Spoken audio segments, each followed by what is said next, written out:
안녕하세요, 구독자 여러분. 저는 올해 30대 중반이고 아들 둘 키우면서 정신없이 사는 직장맘입니다. 개인적으로 요즘 저는 우리나라 30대와 40대가 가장 불쌍한 나이인 것 같다는 생각을 합니다. 결혼하지 않은 싱글들은 안 그렇겠지만 결혼한 사람들은 한창 아이들 커가며 돈도 많이 들고 빚도 많이 지고 할 나이거든요. 제가 이 이야기를 하는 이유는 저와 남편이 지금 인생에서 어쩌면 가장 고된 시기를 보내고 있기 때문인데요. 남편과 저는 맞벌이는 하는 맞벌이 부부인데요. 사실 남편이 버는 돈은 생활비에 큰 도움이 된다기보다는 자기가 저지른 빚 갚느라 정신이 없는 수준입니다. 반면 저는 비교적 안정적인 직장에 다니고 있습니다. 솔직히 말하면 사실상 집안의 생계를 제가 다 책임지고 있다고 해도 과언이 아닙니다. 남편이 적게 버는 건 아닙니다. 수입은 저랑 비슷한 수준이긴 하지만 사정상 돈 나가는 곳이 많아요. 그래서 남편은 오전 시간에는 다른 일도 하고 있고 가끔은 대리운전도 합니다. 그야말로 투잡, 쓰리잡을 하는 셈이죠. 사정상 우리 가족은 지금 친정집에서 같이 살고 있어요. 물론 시댁에서는 다 알고 있는 상황이고요. 시어머니는 저랑 전화통화만 하면 미안해 하시면서도 아들이 안쓰러워 어쩔 줄을 모르십니다. 불과 얼마 전에도 시어머니가 그러시더라고요. 요즘 현우아비는 잘하고 있지? 너한테는 늘 내가 미안해서 할 말이 없구나. 그래도 사람이 계속 힘들란 법은 없어. 지금은 힘들어도 좋은 날 올 거야. 애들 챙기는 것 빼고 도와줄 수 있는 게 없어서 많이 미안하구나. 혹시 또 사고 안 치게? 네가 돈줄이고 뭐고 꽉 틀어지고 있어야 한다. 아예 그놈 명의로는 아무것도 해주지를 말어. 이미 그렇게 하고 있어요. 제일 괴로운 건 애들 아빠죠 뭐. 애들이 커가는데 또 사고 치면 되겠어요? 너무 걱정하지 마세요. 언젠가는 끝나겠죠 뭐. 아휴, 그놈이 뭐 하나에 빠지면 그런 면이 있어. 내가 진작에 알았다면은 너랑 결혼하기 전부터 손모가지를 부러뜨려 놔서라도 버릇을 고쳤을 거다. 이제 와서 그런 말이 무슨 의미가 있겠어요, 어머니? 그냥 이제는 하루하루 살아가는 거죠, 뭐. 어머니 말씀대로 살다 보면 좋은 날 오겠죠. 시어머니는 도와주지 못하는 걸 늘 미안해 하십니다. 하지만 저는 도움받을 생각도 없고요.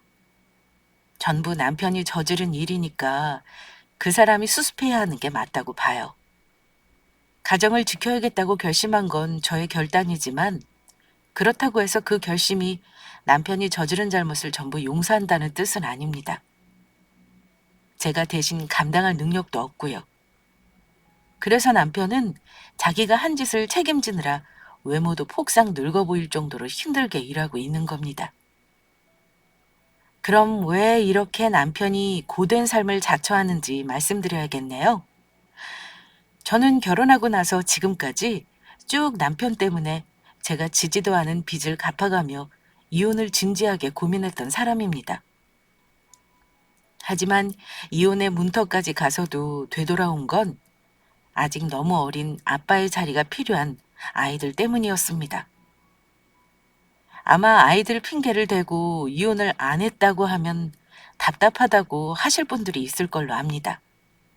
하지만 워킹맘으로 가뜩이나 매일 힘든 와중에 아이들은 둘 다 아직 학교도 가지 않았을 때였습니다. 게다가 남편이 사고친 걸 남편에게 전부 감당하라고 하고 이혼할 수 있는 상황이 아니었습니다. 저도 맘 같아선 남편은 혼자 살라고 하고 싶었죠. 하지만 가정을 왜 지켰는지 저의 사연을 들어보시면 이해하시게 될 겁니다. 흔히 이혼 사유로 도박, 외도, 폭력 세 가지가 아니라면 그래도 참고 살아라고들 많이들 말하잖아요. 엄밀히 말해 우리 남편이 그 셋 중에 하나를 했다고는 할 수 없지만 또 안 했다고도 할 수 없습니다. 남편은 저랑 6년 연애하다 결혼했고 학교도 나름 좋은 곳 나오고 직장도 금방 잡은 편이에요. 남들 보기에는 그냥 멀쩡하고 평범한 남자예요. 결혼하고 나서도 가정적이고 돈 잘 벌고 술, 담배, 여자 문제였고 착하고 성실합니다. 하지만 그런 남편에게 치명적인 단점이 하나가 있는데요. 바로 도박 유전자를 가지고 있다는 겁니다. 사실 결혼 전에도 한번 헤어질 뻔한 일이 한 번 있었는데요. 남편이 직장 들어가서 1년도 안 돼 초반에 대출을 받아서 주식에 몰빵했다가 휴지 조각이 된 적이 있었습니다. 저는 남편이 저 모르게 무슨 일을 저질렀는지 전혀 몰랐다가 결혼 앞두고 그 사람이 저에게 난데없이 헤어지자고 한 적이 있었어요. 그때 그 인간이 뭐라 그랬냐면요.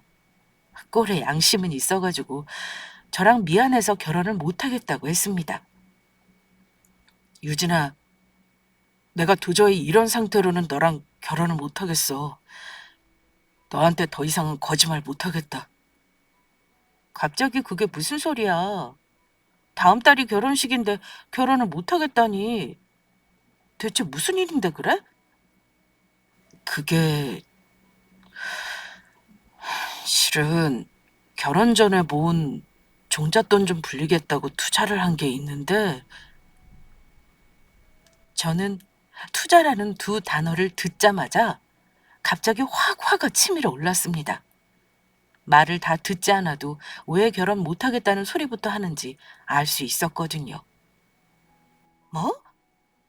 혹시 지금 투자라고 그랬어? 설마 돈 손해본 거야? 지금 말 꺼낸 김에 솔직하게 말해. 돈을 뭐 어쨌는데? 다그치는 저에게 그 사람이 털어놓은 건 이랬습니다. 우리 사무실의 직원들 다 같이 투자하길래 나도 믿고 그 종목을 몰빵했거든? 근데 그게 무슨 작전주의인지 뭔지였대. 올랐을 때 팔았어야 했는데 내가 욕심내다가 팔 시기를 놓쳤지 뭐. 미안해. 그래서 손해본 돈이 대체 얼만데? 그게 금액이 좀 많아. 한 6천 정도? 저는 그 인간이 말하는 금액을 듣고 뒷목을 잡았습니다. 그때 결혼 미루자는 그 인간 말대로 미루고 결혼 안 했다면 글쎄요, 아마 결혼해서도 더한 일을 안 겪었을 수도 있겠죠? 그런데 미련한 저는 돈 때문에 6년 넘게 사귄 사람과의 미래를 포기할 용기가 없었습니다. 이 모든 사실을 결혼 몇 달 전 알게 되었고, 저는 그간 남편이 저에게 잘해줬던 것과 본인의 철없음을 뼈저리게 후회하는 거 보고 오죽하면 거짓말을 했을까 힘들었겠다. 바보같이 생각하며 믿고 결혼했습니다. 결혼식, 신행, 예물, 집 인테리어, 가정가구 모두 제 돈으로 했고 전세보증금 3억짜리 집 대출받아 결혼해서 5년간 제가 5천, 신랑이 5천, 총 1억 갚았습니다. 그건 양가 부모님에게도 비밀로 했었어요. 특히 제 친정 부모님들은 예비 사위가 돈 잘 벌고 성실한 줄만 아시는 분들이었는데요. 남편은 또 저희 친정 부모님에게 엄청 잘합니다. 누가 보면 아들인 줄 알 정도로 잘하고 특히 아빠와는 술 친구를 할 정도로 자주 만나기도 합니다. 그런 부모님들께 남편이 차마 주식해서 빚졌다는 말을 못하겠더라고요. 제가 남편이 실수한 거 다 감수하는 대신 다시는 사고치지 않겠다는 다짐 받고 나서 결혼한 겁니다. 하지만 결혼하고 나서 더한 일이 있을 줄은 그때만 해도 정말 몰랐습니다. 결혼 얘기하자면 저희 시댁 얘기를 안 할 수가 없는 게요. 시가 식구들은 남편이 모범생인 줄만 알지 결혼 전에 그런 사고를 쳤다는 걸 그 당시에는 전혀 모르셨습니다. 다행히 시부모님은 참 좋으신 분들이에요. 그나마 불행 중 다행이죠. 집이 가까워서 아이들 어릴 적에 시어머니가 전부 두 아이 케어해 주셨습니다. 시어머니 아니었으면 저 직장 생활 못했을 거예요. 그거 하나는 아직도 감사드리고 있습니다. 남편 놈 사고 치는 것도 모자라 시댁까지 저 힘들게 했다면 저도 가정을 지킬 생각은 솔직히 안 했을지도 모를 일입니다. 그런데 시가 식구가 괜히 시가 식구가 아닌 게 좋으신 시부모님과 달리 남편 이로 3살 누나인 시누이는 저에게 그리 살가운 분은 아니었습니다. 시누이 얘기를 잠깐 하자면요. 우리 시누이는 전문직이어서 월 수입만 1,000만 원이 넘는다고 들었습니다. 남편은 자영업을 하는데 몇 번 말아먹은 거 시누이가 살렸다고 들었어요. 그런데 제가 보기에 시누이 가족들이 씀씀이는 엄청나 보였습니다. 시댁에서 우리 결혼할 때 도움 못 줬던 이유를 나중에 들은 건데요. 남편이 말하기를 누나가 아파트 분양받은 거 중도금을 시어머니에게 몇 천만 원씩 빌려서 냈다고 하더라고요. 그 말 듣고 좀 의아했었습니다. 아니, 당신 누나는 돈을 그렇게나 잘 번다면서 왜 어머니 돈으로 아파트 중도금을 내? 중도금 낼 것도 없으면서 외제차에 애들어 쓴 전부 명품에 내가 본 것만 당신 누나 모피가 몇 벌인 줄 알아? 그런 사치를 하면서 왜 자기 집 사는 돈을 어머니한테 빌리는 건지 이해가 안 간다. 우리 안 도와줘서 서운한 게 아니라 부모님한테 손을 벌린다는 게 이해 불가야. 글쎄, 누나는 나름 사정이 있겠지. 나도 누나가 엄마한테 손 벌리는 거 답답해서 한마디 하고 싶긴 해. 그런데 어쩌겠어. 같은 자식이라도 엄마가 더 도와주고 싶은 자식이 있는 거지 뭐. 그리고 우리는 월급쟁이긴 하지만 망해먹을 일은 없잖아. 우리 매형 솔직히 누나 덕에 먹고 사는 거거든. 몇 번 말아먹으면서 빚도 많다고 들었어. 애들도 셋이니까 아마 돈 모을 여유가 없겠지. 남편은 이런저런 핑계로 누나 편을 들었습니다. 하지만 아무리 남편 사업을 서포트하고 애셋을 키운다고 해도 월 1,000만 원 버는 사람이 돈을 못 모은다는 건 납득하긴 어려웠습니다. 그런 이유로 저는 시누이 대하는 게 편하지는 않았어요. 웃긴 건 시누이 역시 저를 그다지 좋아하지 않았습니다. 시누이는 콧대가 굉장히 높은 사람이라 자기 동생 학벌에 직업 정도면 돈 싸들고 와서 결혼하자는 여자가 많을 거라고 생각하더라고요. 이건 제가 남편 핸드폰을 우연히 보다가 문자 온 거에서 우연히 누나와 주고받은 대화를 보고 안 겁니다. 물론 남편은 억대로 혼수해오는 여자가 있어도 제가 좋다고 대꾸는 했더라고요. 그때 하도 어이가 없어서 사진으로 찍어두기까지 했었습니다. 원래 여자의 적은 여자라고 하는 게 맞는가 봐요. 신우이랑은 결혼 전부터 그다지 편하지는 않았습니다. 게다가 원래 살가운 남매 사이도 아니라고 들었는데 같이 만날 때는 어찌나 자기 동생을 잘 챙기는 누나인 척을 했는지 모릅니다. 결혼 후에 신우이를 자주 만나지는 않았어요. 신우이도 자기 시댁이 있는 사람이고 애들이 셋이나 되며 일을 하는데 시어머니가 가까이 살면서 도와준다고 들었거든요. 그런데 어쩌다 가족 행사 때 만날라 치면 꼭 저를 아래 위로 먼저 샅샅이 훑어봅니다. 제가 무슨 옷을 입었는지, 무슨 가방을 들고 무슨 신발을 신었는지 아주 유심히 살펴보고는 제 남편을 딱 쳐다보면서 이렇게 한마디씩을 합니다. 야, 김정훈, 너 오래간만에 가족들 모임에 옷 좀 신경 쓰고 오지. 행색이 그게 뭐냐? 남들은 결혼하고 나면 얼굴도 번지르르 좋아지고 옷도 잘 챙겨 입는다잖아. 근데 너는 어째 총각 때보다 못한 것 같다? 남편에게 하는 소리처럼 들리지만 실은 저에게 하는 말이라는 걸 제가 바보가 아닌 이상 모르겠습니까? 그럼 남편이 당황해서는 얼른 자기 누나 입을 맞긴 합니다. 누나나 매형 잘 챙기지 그래? 내가 뭐 애야? 와이프한테 옷 입는 것까지 챙김받고 살게? 나는 결혼 전보다 훨씬 잘 살고 있으니까 신경 쓰지 마. 뭐야? 너 누나가 걱정하는 게 그냥 참견인 줄 알아?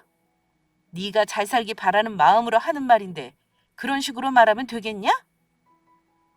두 남매가 투닥대는 동안 저는 솔직히 옆에서 할 말이 없습니다. 시어머니도 시누이가 하는 말에 뭐라 나무라지는 않으셨는데요.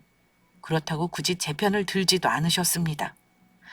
어쨌든 우리 부부는 결혼할 때 주식으로 사고 친 남편에게 남아있는 빚과 전세자금 대출까지 갚느라 결혼 생활 초반부터 허리띠를 졸라매야 했습니다. 남편과 제가 버는 수입을 합치면 600만 원이 넘는 돈이었음에도 늘 돈돈거리며 살았던 것 같습니다. 그때는 누구 한 명에게 돈 관리를 일임하지 않았고 남편과 제가 각자 쓸 수 있는 돈을 생활비 통장에 넣고 썼는데요. 남편은 그때도 자기 빚 갚느라고 매달 생활비가 들쭉날쭉했던 기억이 납니다. 하지만 그때만 해도 남편은 사회생활만큼은 승승장구하고 있었습니다. 적어도 제가 보기에는 그랬어요. 직장에서 승진도 했고 연봉도 올랐으니까요. 이대로 둘이 열심히 하면 원했던 목표를 이룰 수 있을 거라 생각했습니다. 남편은 고마움을 모르는 사람은 아니었습니다. 저한테 종종 자기랑 결혼해줘서 고맙다는 말을 하곤 했습니다. 여보, 당신이랑 결혼 안 했으면 나 어찌 살았을지 모르겠다. 나 결혼 전에 실수한 거 용서해줘서 정말 고마워. 고마운 거 알면 다시는 나 몰래 투자니 뭐니 하지 마. 나도 주변에 주식이니 코인이니 하는 사람 많아. 돈 벌었다는 사람들 보면 나라고 하고 싶은 생각 안 들겠어? 그래도 나는 안 하잖아. 나는 절대 세상에 쉽게 버는 돈이 있다고 생각 안 해. 그걸로 버는 사람이 있으면 누군가는 돈을 잃을 거라는 걸 늘 생각해. 알겠어? 알았어. 아이, 내가 그 난리를 겪고도 또 같은 실수를 하겠어? 걱정하지 마. 남편은 가슴에 손을 얹고 다짐을 하더라고요. 그때는 빚 갚고 내 집 마련해보자는 게 우리 두 부부의 소박한 목표였는데요. 그 목표를 이룰 때까지는 서로 하고 싶은 게 있어도 서로 참자고 약속했습니다. 하지만 그런 다짐과 약속을 남편이 먼저 저버리더라고요. 우리 큰애가 세 돌쯤 지났을 때의 일인 것 같네요. 그 당시 집값 폭등과 낮은 금리로 한동안 주식이며 코인 광풍이 불었던 시기가 있었습니다. 주변에 몇십억을 벌어 회사를 관뒀다느니 하는 말들이 심심찮게 들려왔던 때였는데요. 남편의 한동안 잠잠했던 도박 본능이 고개를 들었던가 봅니다. 누가 주식은 투자라고 했나요? 저는 주식도 중독이고 도박이라 생각하는 사람입니다. 물론 장기적으로 우량주에 투자하는 분들까지 도박이라고 하는 건 아닙니다. 문제는 눈앞의 수익에 급급해서 급등락이 심한 주식을 사고 팔고 하는 행동을 말하는 거니 이 점은 이해 부탁드립니다. 제가 이상함을 감지한 건 그 당시 몇 달 동안 남편의 생활비를 자꾸 줄이는 것 때문이었습니다. 원래는 늘 200만 원 이상은 생활비로 돈을 냈었는데 이번 달은 경조사가 많다는 둥, 친구 누구에게 돈을 빌려줬다는 둥, 누가 들어도 이상한 핑계를 대며 생활비를 줄였습니다. 느낌이 그때부터 이상했던 저는 남편을 추궁하기 시작했는데요. 당연히 남편은 제 추궁에 절대 아니라고 잡아댔습니다. 당신 2달 전부터 되게 수상한 거 알아? 우리 지금 중요한 시기라는 거 알지?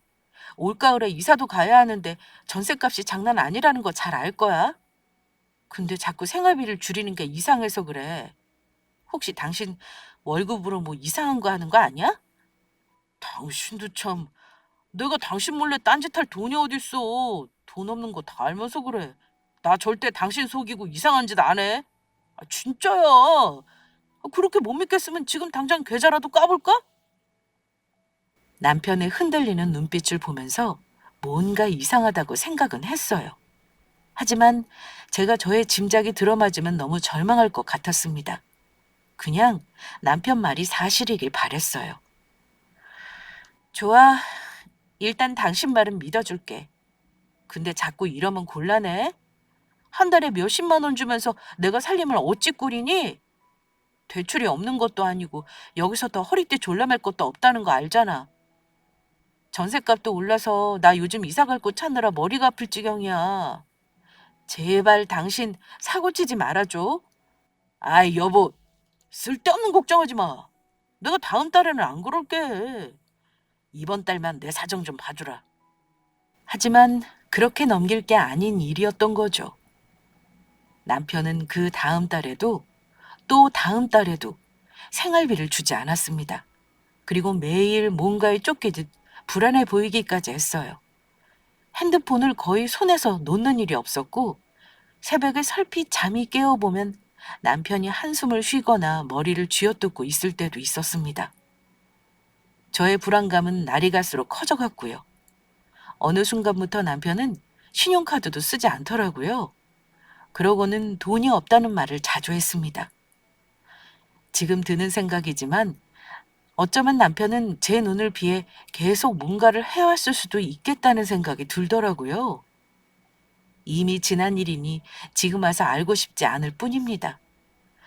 저는 남편에게 수상하다는 낌새를 채고 나서 나를 잡아 핸드폰을 몰래 뒤져볼 생각을 하고 있었는데요. 그러기 전에 이미 일이 터지고 말았습니다. 친정엄마가 어느 날 다급한 목소리로 전화를 하셔서는 저에게 황당한 말을 하시는 겁니다.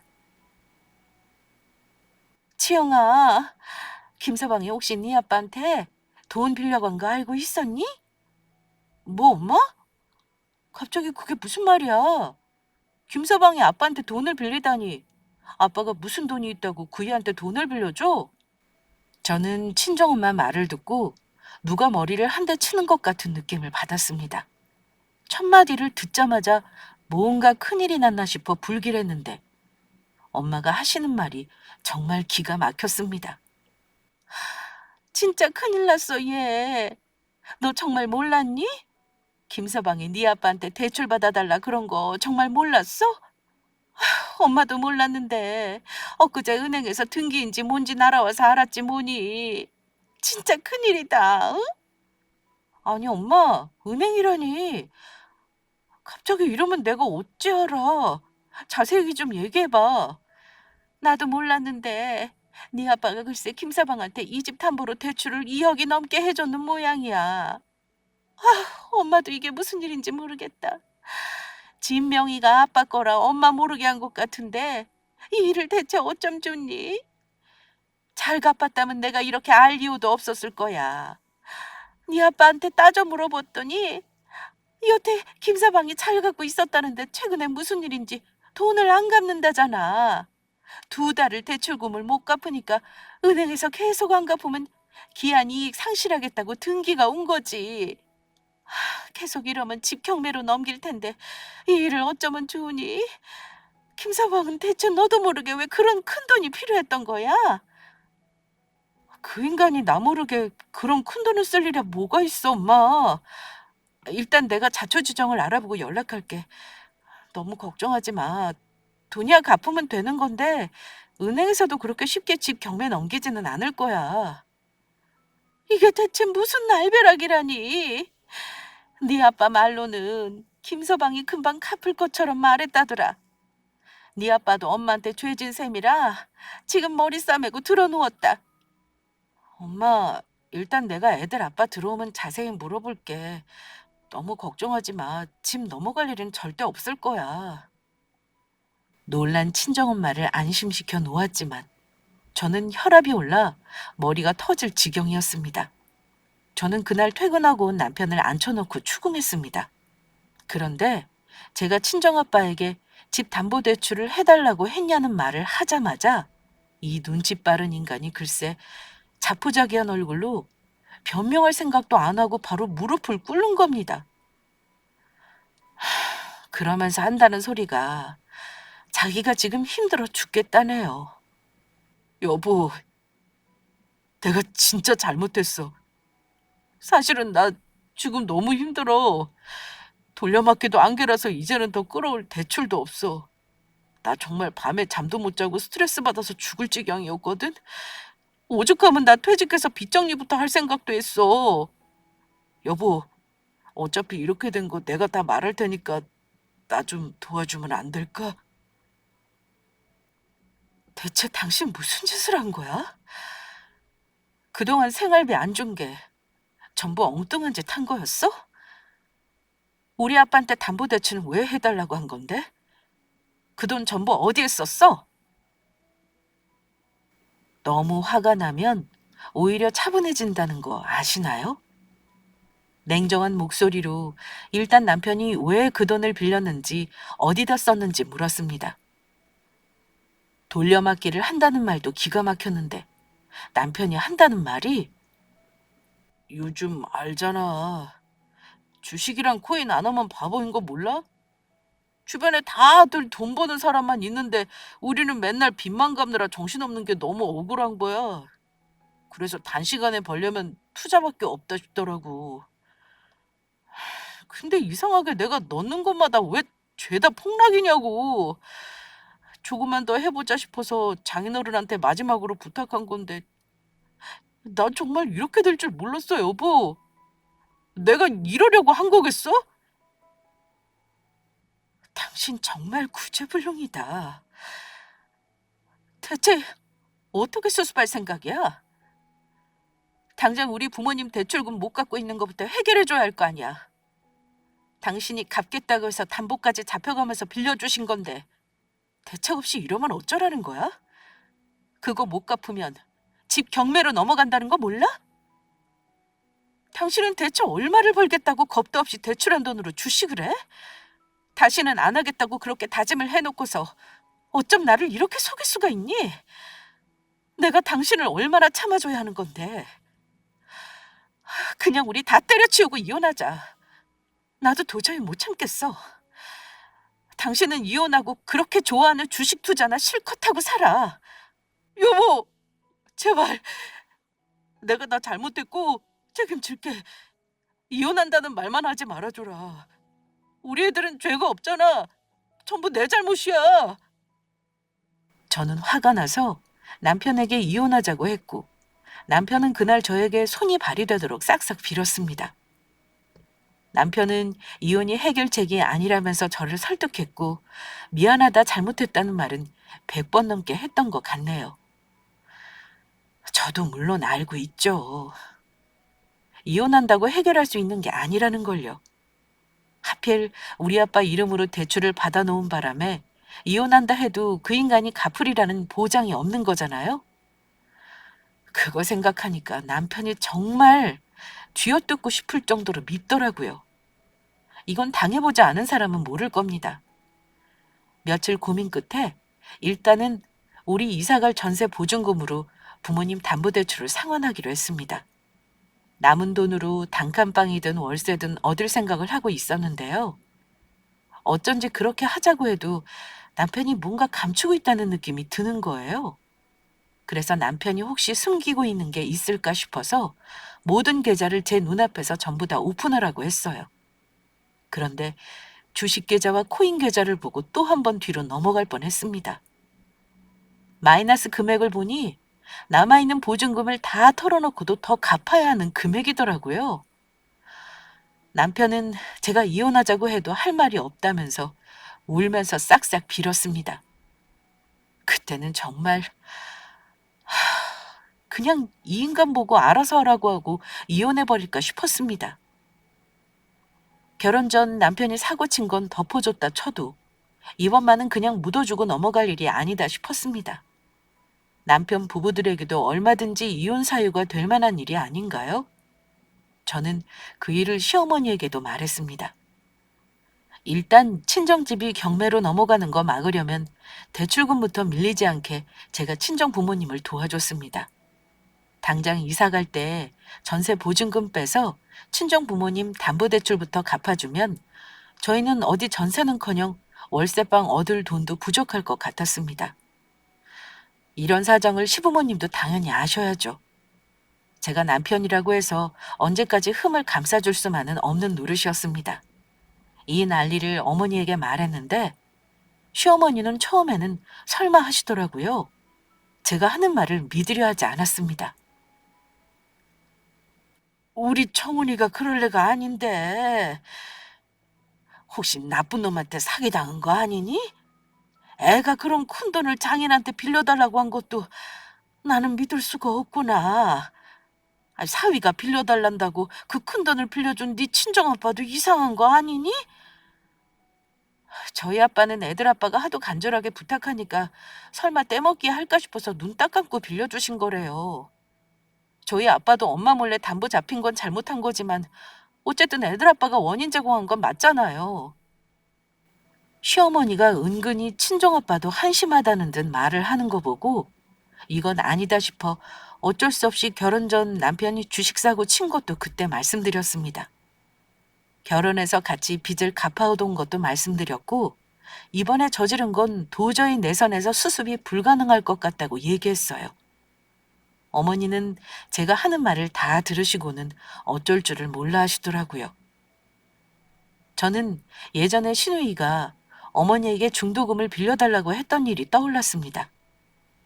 그래서 혹시 여유가 있으신지 물어봤어요. 만약에 돈을 빌려줄 여력이 있으시면 어떻게든 이사갈 집은 구해볼 수 있을 것 같아서요. 그런데 어머니는 도와주는 게 어렵다고 하시더라고요. 미안하구나. 이럴 때 도움 줘야 하는데 도와주지 못해서 내가 우리 큰애한테 좀 얘기해 볼까? 어머니가 신우에게 도움을 청해보겠다는 말에 저는 마다했습니다. 아니에요, 어머니.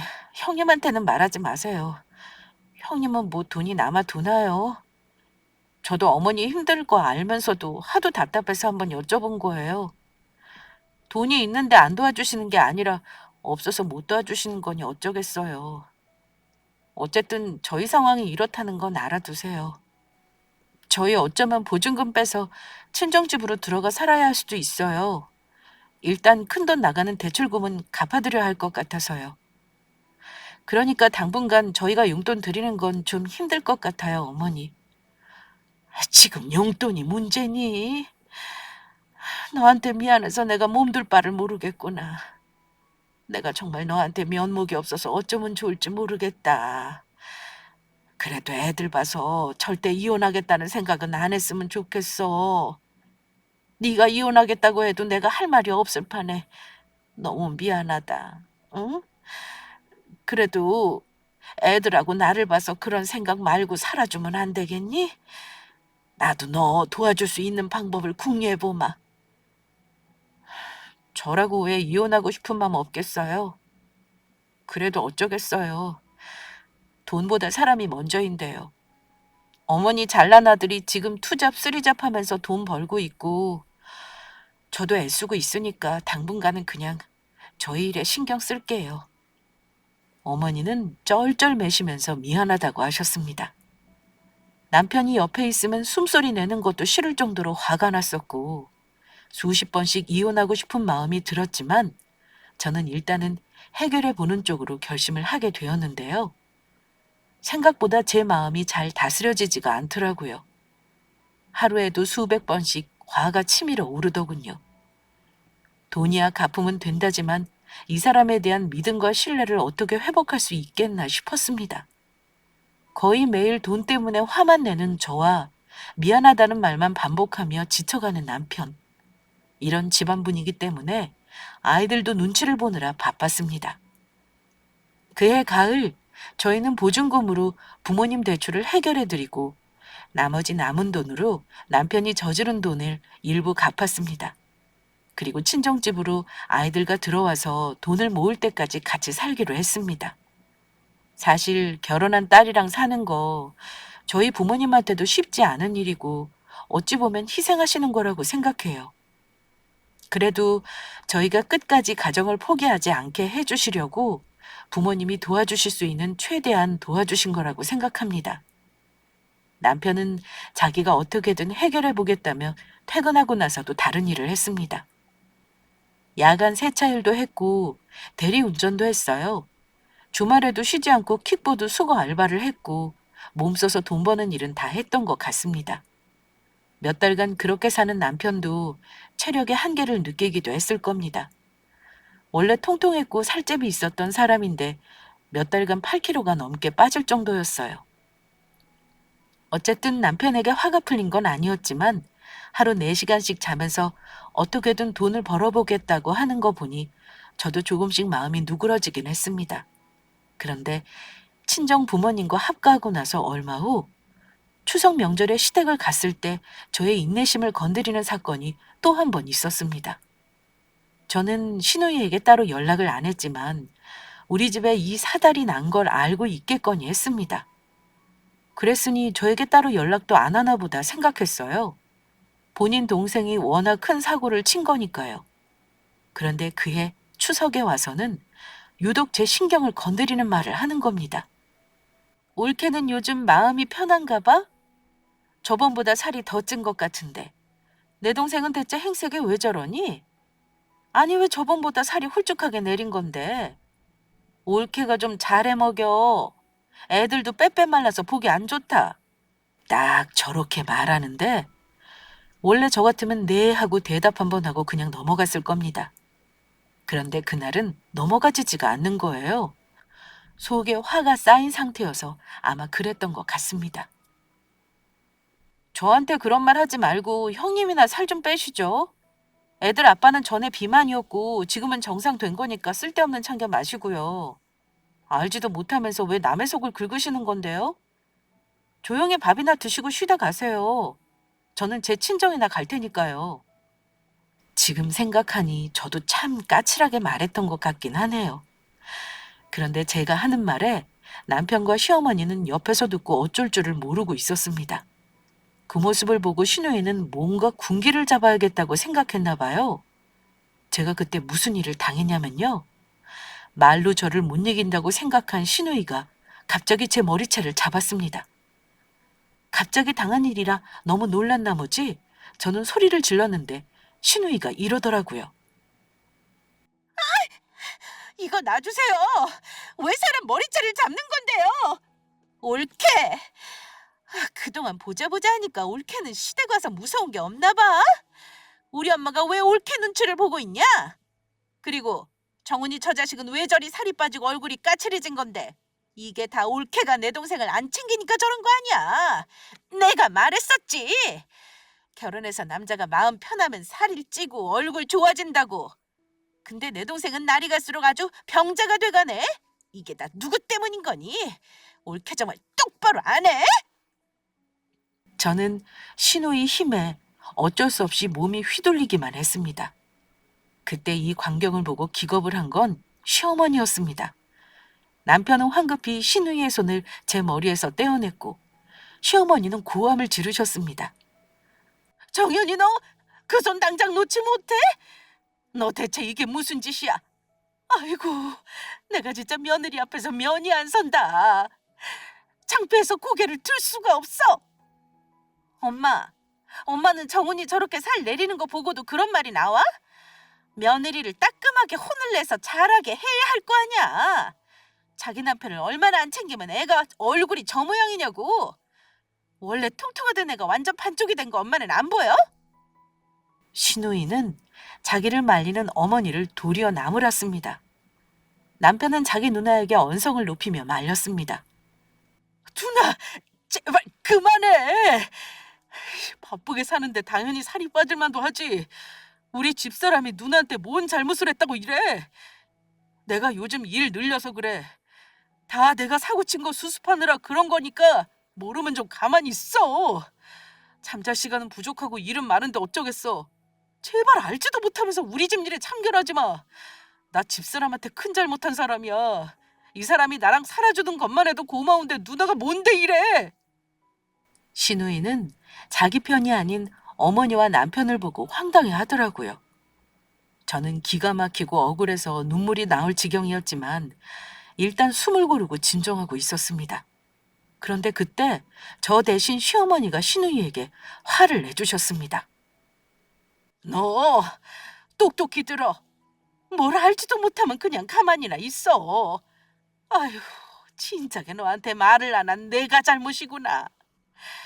사실은 정훈이가 얼마 전에 돈 사고를 아주 단단히 쳤어. 사는 집 보증금으로 전부 저놈 사고 친 거 수습하느라 애들 지금 친정으로 들어가 산다. 네가 지금 올케를 잡을 때가 아니라 네 동생 머리를 뜯어놔도 시원찮을 판인데 어찌 네 올케를 쥐잡듯이 잡는다니. 이럴 거면 그냥 너도 그냥 다시는 오지를 말어라. 내가 아주 속이 시끄러워 못 살겠다. 가뜩이나 정훈이 저놈 사고 친 거 내가 도와주지 못해서 미안해 죽겠는데 내가 며느리 얼굴을 어찌 보라는 거니? 정은이가 사고를 쳐? 야, 김정은, 너 대체 무슨 사고를 얼마나 쳤길래 올케 친정에 들어가 산다는 거야? 너 뭐 대리사위 이런 걸로 들어간 거냐? 내가 장인어른 집 담보 대출 받은 걸 싹 다 날렸어.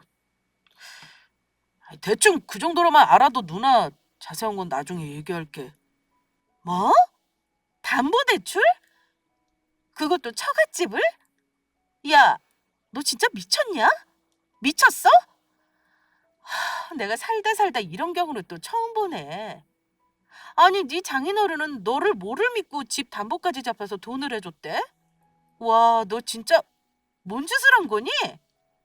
어머니는 그제야 그동안 있었던 기가 막힌 일들 신우에게 얘기했습니다. 남편이 주식과 코인으로 돈을 날렸다는 말과 우리 가족이 친정으로 들어가게 되었다는 사정을 들으면서 신우이는 표정이 점점 어두워지기 시작했습니다. 아무리 못된 성격의 신우이라지만 자기 동생의 한 짓을 듣고 나서 미안했던가 봅니다. 게다가 잘 알지도 못하면서 제 머리채까지 잡았으니 이거 큰일 났구나 싶었던 것 같아요. 솔직히 말하면 저는 그때 똑같이 신우이 머리채를 잡아 뜯어버리고 시댁이랑 아예 영 끊어버릴까 생각도 했었어요. 그나마 이성의 끈을 놓지 않을 수 있었던 건 시어머니와 남편이 신우이를 뜯어말렸기 때문입니다. 얘기를 다 듣고 나서 신우이가 그러더라고요. 돌아가는 사정 들으니 거기서 더 성질 부렸다가는 자기 동생에게 손해라는 걸 알았는지 바로 사과를 했습니다. 올케, 아까 올케한테 손찌검한 건 정말 미안해. 내가 할 말이 없다. 진짜 내 동생이지만 내 손으로 패고 싶네. 그동안 마음고생 많았겠다. 솔직히 이거 다른 사람 같으면 이혼감인데. 올케, 진짜 내가 미안해. 이런 일이 있었으면 나한테도 얘기를 해주지 그랬어. 내가 그래도 올케보다는 사정이 낫잖아. 말하려면 남편이 말해야지 제가 도움 청할 건 아니죠. 게다가 형님도 중도금 낼 돈 어머니한테 도움받으셨잖아요. 대출 많은 것 같던데. 저희 집 일까지 부담드릴 생각은 없었어요. 저의 대답을 들은 시누이와 시어머니는 둘 다 할 말이 없다는 듯한 표정이셨습니다. 미안해 하신 건 말할 것도 없고요. 올케, 친정집에 들어가서 산다 그랬지? 아무리 친정이지만 애들 데리고 얼마나 신경 쓰이겠어. 내가 집 얻을 돈 어떻게 해서든 보태줄 테니까 조금만 참아볼래? 진짜 내 동생 때문에 올케랑 애들이 다 몸고생이라니. 올케, 아까 내가 머리채 잡은 거 분이 안 풀리면 그냥 지금이라도 내 머리채 한번 잡아볼래? 신우는 참 저럴 때 보면 속이 없다 싶습니다. 방금 전까지 길길이 날뛰면서 자기 동생 역성을 들더니만 이제는 저에게 자기 머리채를 잡으라니요. 시어머니는 신우이에게 그만하라고 하시더라고요. 정연이 이제 그만하고 가라. 당분간 도와줄 거 아니면 오지도 말고 연락도 하지 말어. 네 올케 지금 폭발 직전인데 애들 생각해서 참고 산다는 것만 알아도. 시어머니 말에 신우이는 아무 대꾸도 안 하더라고요. 그리고는 저에게 미안하다는 말만 한 20번은 한 것 같습니다. 저는 사실 사과를 듣고 나서도 그리 마음이 풀리지는 않았습니다. 제가 마음을 푼다고 해서 상황이 나아지는 것도 없었고요. 그날 신우이를 보고 나서 지금까지 1년 반 정도가 지나는 동안 전화 통화를 몇 번 하긴 했지만 만난 적은 없네요. 돈이요? 보태준다고 큰소리 치더니만 한 푼 보태준 거 없습니다. 물론 기대도 하지 않았고요. 아직도 저희는 친정에 살면서 따로 나가 살기 위해 목돈을 모으는 중인데요. 시댁에도 명절 빼고는 별로 가고 싶지 않습니다. 물론 생신이나 챙겨야 할 날은 챙기긴 합니다. 하지만 내 코가 석자다 보니 그것도 쉽지는 않습니다. 남편은 여전히 투잡에 쓰리잡에 힘든 생활을 1년이 넘게 하고 있어요. 하기 싫다고 할 법도 한데 처가살이가 본인도 힘든지 아주 이 악물고 견디고 있습니다. 친정 부모님께 너무 죄송할 따름이죠. 그래도 같이 살면서 아이들을 많이 챙겨주시고 생활비도 아끼고 있는 게 사실입니다. 저희는 1년 정도만 바짝 모아서 나가 살 생각이에요. 저 같은 상황이라면 구독자분들은 어떤 선택을 하셨을 것 같나요? 바보같이 왜 그러고 사냐고 하실 수도 있지만요. 아이들을 지키고 못난 남편이지만 가정을 깨지 않겠다는 것도 저의 선택이니까요. 이혼하는 속 시원한 결말은 아니어도 이런 선택을 하는 사람도 있다는 걸 한 번쯤 말씀드리고 싶었습니다. 저는 나름 용기 내서 사연을 보낸 거니 너무 모진 말보다는 살다 보면 좋은 날 올 거라는 따뜻한 조언을 부탁드립니다. 저희 사연은 여기까지 할게요. 끝까지 들어주신 구독자분들께 감사 인사드립니다.